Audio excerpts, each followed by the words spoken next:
आदाब। J&K government का यानी उमर अब्दुल्ला साहब की सरकार को 1 साल पूरा हो चुका है और इसी खुशी में उन्होंने अपनी आवाम को एक बहुत बेहतरीन तोहफा दिया है और वो है स्मार्ट मीटर्स का।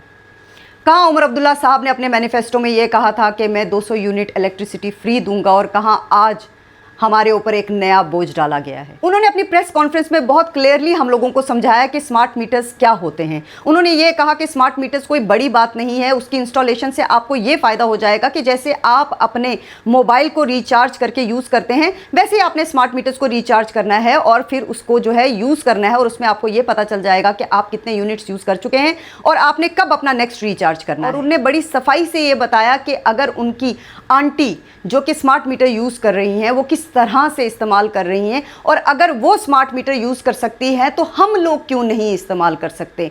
तो यहाँ मैं उमर अब्दुल्ला साहब को ये बात कहना चाहूँगी कि शायद आपकी आंटी ये चीज़ें अफोर्ड कर सकती हैं लेकिन एक गरीब इंसान ये सब चीज़ें अफोर्ड नहीं कर सकता है। ये मीटर सब जगह लग रहे हैं। मेरी बहन के घर में गुपकार पे इसी तरह का प्रीपेड स्मार्ट मीटर लगा हुआ है।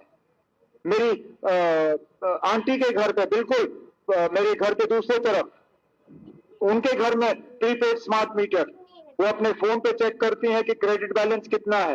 जब कम होना शुरू हो जाता है वो अपने मीटर में और पैसा चला देती हैं और बिजली इस्तेमाल कर जाती हैं।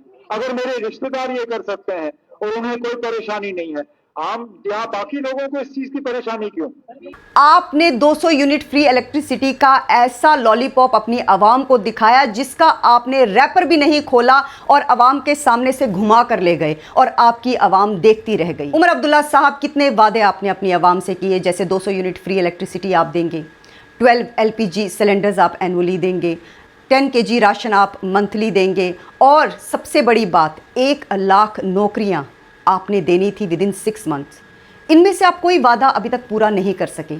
तो अगर आपने ये वादे पूरे ही नहीं करने थे उमर अब्दुल्ला साहब तो आपने अपनी आवाम को बेवकूफ़ क्यों बनाया? उमर अब्दुल्ला साहब असली रहनुमा वो होता है जो अपनी आवाम और उनकी तकलीफ़ों और उनकी ज़रूरतों को अपने से आगे रखे, लेकिन यहाँ आपने अपने आप को और अपनी ज़रूरतों को हमसे आगे रखा। और यहाँ मैं जम्मू कश्मीर की आवाम को यही कहना चाहूँगी कि आपने अपने लिए तो कभी आवाज़ नहीं उठाई लेकिन अपनी आने वाली नस्लों के लिए आवाज़ उठाइए, क्योंकि अगर आप आज आवाज़ नहीं उठाएंगे तो इसी तरह हम बेवकूफ़ बनते रहेंगे और ये लोग हमें बेवकूफ़ बनाते रहेंगे।